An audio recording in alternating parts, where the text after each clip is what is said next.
Our project idea is to track digital hygiene tasks completed. But before building this awesome tool, we are going to demonstrate it on a game board, so it's easy to follow when doing it on the computer. In this video, we are going to show you how to create this cool project step by step on the board game and put all the pieces together to understand how the code is created. That way, when we use the Scratch program in the computer, it'll be very simple. First, you should have the board game in front of you, along with all of your Scratch code pieces glued to Velcro dots that we are going to use for our hands-on project. You should also have a couple of red arrows that we are going to use to locate and direct our pieces of code. As you can see, the board game has two sides, side 1 and side 2. We are going to start with side 1. Now that you have all of your pieces ready for use, let's start building. As you read in the direction card, a sprite is a character in Scratch, and you can choose from the ones that are available in the library, or you can upload your own. Take a look at your pieces and see if you can identify a Scratch character. If you can't find it, go ahead and pause the video until you find it and are ready to go.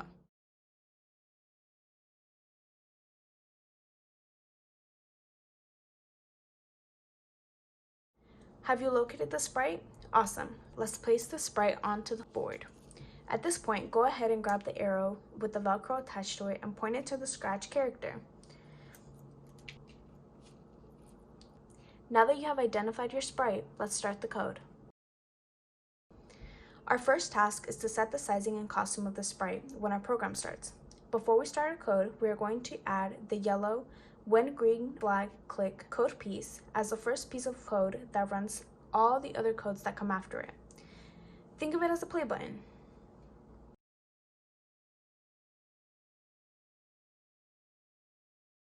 Did you find it? Great. Let's set it down. Alright, let's begin first by setting the size of our sprite and make it a bit smaller. To do so, we are going to pick out the purple Scratch piece that says the size to 75%, which sets the size to 75%, the switch custom to large, as well as the hide piece.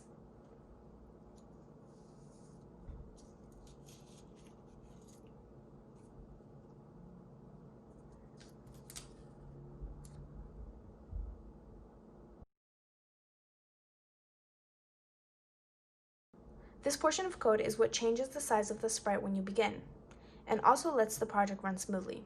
This will conclude our first task. Now, we are going to see how the sprite character changes its size every time we complete a task, showing how your digital footprint is getting smaller after every completed task. So, let's assume we have 3 tasks. Every time we complete a task, our sprite gets smaller. To do this, for task 1, you'll need to put a complete task equals 1 onto a wait until code, like this one. Were you able to do so? Great. Let's continue. Now, we are going to add another portion of code to the one before. These pieces of code are called switch to custom to medium, set size to 60%, wait until completed task equal to, and set size to 70%, which is going to make the size of the sprite a bit smaller than the original one. While you look for this portion of code, I'll explain what it means. Separate, these codes mean that after task 1 is complete, the sprite will be 60% in size. Then after task 2 is completed, the sprite will be 40% in size. Were you able to put those pieces together so far?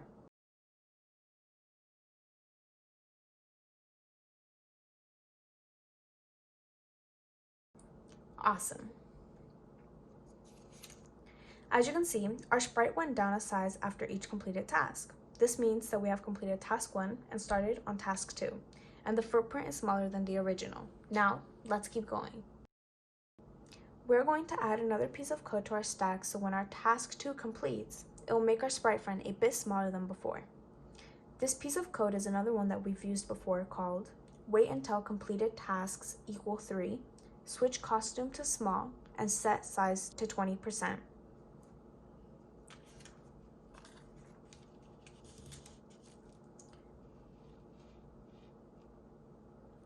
Did you do that as well?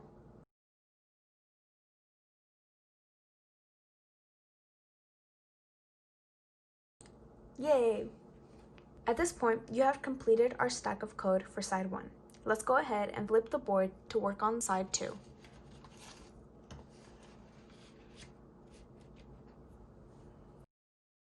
For side 2, we're going to identify and locate our slider sprite and our other red pointer arrow. Did you find the red arrow and slider sprite?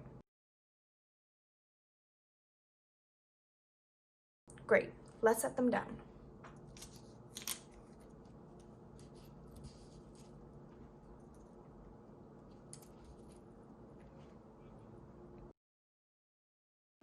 Now we are going to piece together a code that will help us make a clone of our first sprite using the when I start as a clone code piece as our starter code, which is also connected to the go to front layer, go to X is -30 and Y is -80, and switch custom to slider pieces. While you find this portion of code, I'll explain what it means.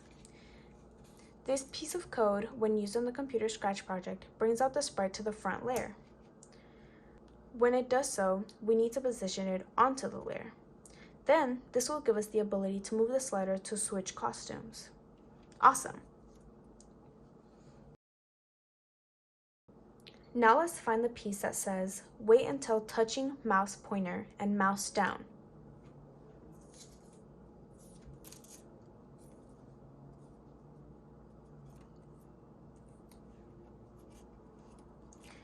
This code basically gives the ability to move when we click on the mouse to move the slider in the computer Scratch project. Go ahead and add it to the last piece of code. Great job! Now we're going to set a timer for the glider once it's used. To do so, we're going to use a piece of code called glide 0.4 second to X is 30 and Y is -80.